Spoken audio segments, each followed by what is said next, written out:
আসসালামু আলাইকুম। আমার হাতে এই মুহূর্তে যে ফোনটি রয়েছে, ফোনটি হচ্ছে ভিভো Y15s। তো এই ফোনটিতে আহ, এখান থেকে আমরা যদি দেখি, এই প্যাটার্ন গুলা যদি আমরা ভুল করি, এই প্যাটার্ন গুলা কোনো কোনো ক্ষেত্রে দেখা যায় 3 দিন হয়ে যায়, কোনো কোনো ক্ষেত্রে দেখা যায় 10 ঘন্টা হয়ে যায়, কোনো কোনো ক্ষেত্রে দেখা যায় আহ, 1 মাস হয়ে যায়। তো আমরা যারা এই প্যাটার্ন গুলা ভুলে যাই, আজকে বেসিকলি ডাইরেক্টলি খুব সহজ ভাষায় আমি দেখাবো। এই প্যাটার্ন গুলা আপনি যদি এজ এ নর্মাল ইউজার হয়ে থাকেন, বা আপনার হাতের যদি আপনার নিজস্ব ফোন হয়ে থাকে, তার ক্ষেত্রে আপনি এগুলা এই লক গুলা এখান থেকে রিমুভ করতে পারবেন। তো প্রিয় বন্ধুরা, সবার কাছে একটাই রিকোয়েস্ট থাকবে, আপনি যদি আমার পেজে নতুন হয়ে থাকুন, তার ক্ষেত্রে অবশ্যই ফলো দিয়ে সাথে থাকবেন। আর যদি ইউটিউব চ্যানেল থেকে দেখে থাকেন, তার ক্ষেত্রে অবশ্যই চ্যানেলটিকে সাবস্ক্রাইব করে যাবেন।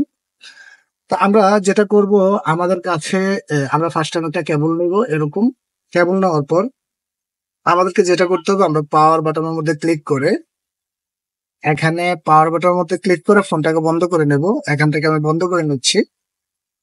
তারপর আমরা অনেকেই দেখবেন এই কেবল গুলা পিসির সাথে কানেক্ট করে। তো আমরা যেটা করব, পিসির সাথে না, আমরা অনলি চার্জারের সাথে কানেক্ট করব। আর সাথে হচ্ছে এখানে 3টা বাটন আছে, একটা হচ্ছে power button, volume minus, volume up. তো আমাদেরকে যেটা করতে হবে, আমরা ভলিউম আপের মধ্যে আর হচ্ছে পাওয়ার বটন আর হচ্ছে ইউএসবি কেবল, এই তিনটাই একসাথে স্প্রেস করব, মানে একসাথে সবগুলো সুইচের মধ্যে আমরা চাপ দিয়ে ধরবো। তারপর দেখা যাচ্ছে এখান থেকে আমাদের এই ফোনটি রিকভারি মোডে চলে এসেছে। তো আমরা এখান থেকে দেখতেছি রিকভারি মোড। তো আমরা রিকভারি মোডের মধ্যে যাব। এখান থেকে আমরা ভলিউম মাইনাসের মাধ্যমে যেতে পারবো রিকভারি মোড। এখানে তারপরে আমরা এখানে পাওয়ারের মধ্যে স্পেস করব। পাওয়ার মধ্যে স্পেস করার পর আমাদেরকে এখান থেকে ফোনটা রিসেট করার জন্য বা ফরম্যাট করার জন্য আরো কতগুলো অপশন দেবে। আমি আপনাদেরকে ওই অপশন গুলো একটা একটা করে দেখিয়ে দেবো। আপনারা যারা হয়তোবা অনেকেই আছেন, নিজের ফোনটি যদি লক হয়ে যায়, তার ক্ষেত্রে আপনারা নিজে করতে পারবেন এই জিনিসটা যদি আপনারা ফলো করেন। তো প্রিয় বন্ধুরা, এখান থেকে হচ্ছে ক্লিয়ার ডাটা, আমরা এখান থেকে ক্লিয়ার অল ডাটা যে রাইটিংটা আছে, আমরা এটার মধ্যে একটা ক্লিক করবো। এখান থেকে ইয়েস দেবো।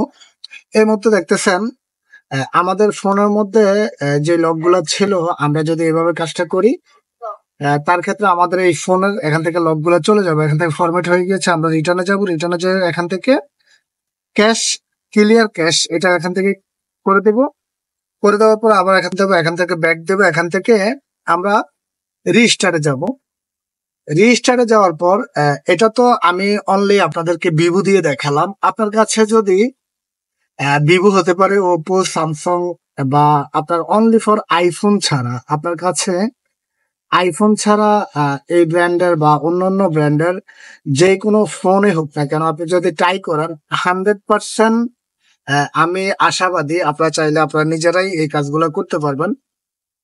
তো প্রিয় বন্ধুরা, এখান থেকে আমাদের ফোনটি জাস্ট অল্প কিছুক্ষণ লাগবে এখান থেকে চালু হতে। আমি আপনাদেরকে টোটালি এভরিথিং এখান থেকে দেখিয়ে দেবো। তো এই ধরনের প্রবলেম গুলা কার কার হচ্ছে, কারা এই কাজগুলো করতে পারেন না, আপনাদের যে কোনো প্রকার হেল্প লাগলে আমাদের মেসেজ সেকশন আমাদের সাথে যোগাযোগ করতে পারেন। আপনারা জানেন আমরা অনলাইনে টুল অ্যাক্টিভেশন সহ, অনলাইনে মোবাইল সার্ভিসিং সহ সকল প্রকার কাজগুলো করে থাকি। তো যাদেরই এই ধরনের প্রবলেম গুলা হচ্ছে, বা এই ধরনের ফোন গুলা ফরম্যাট করার পর এফআরপি লক আপনারা অনলাইন ছাড়া খুলতে পারেন না, তার ক্ষেত্রে আপনারা চাইলে আমাদের সাথে যোগাযোগ করতে পারেন। তো প্রিয় বন্ধুরা, এখান থেকে আমরা দেখতেছি আমাদের ফোনটি এখান থেকে ফরম্যাট হয়ে চালু হয়ে গিয়েছে। আমরা জাস্ট এখান থেকে ইংলিশ সিলেক্ট করে আমরা এই মুহূর্তে এখান থেকে ফোনটিকে সেট আপ করে নেব। তো এখান থেকে আমি বাংলাদেশ যে হচ্ছে, এখান থেকে যে টিক মার্ক গুলো আসবে, এগুলো আপনারা দেখে দেখে সবগুলো দিয়ে দিবেন। তো একটু আগে দেখেছিলাম এটার মধ্যে লক লেগে আছে, এই মুহূর্তে এটার মধ্যে কোনো লক নেই। আমরা টোটালি ফোনটাকে সেট আপ করে নিলাম। তো যাদেরই এই ভিডিওটি ভালো লেগেছে অবশ্যই শেয়ার করে যাবেন। সবাইকে অসংখ্য ধন্যবাদ। আসসালামু আলাইকুম।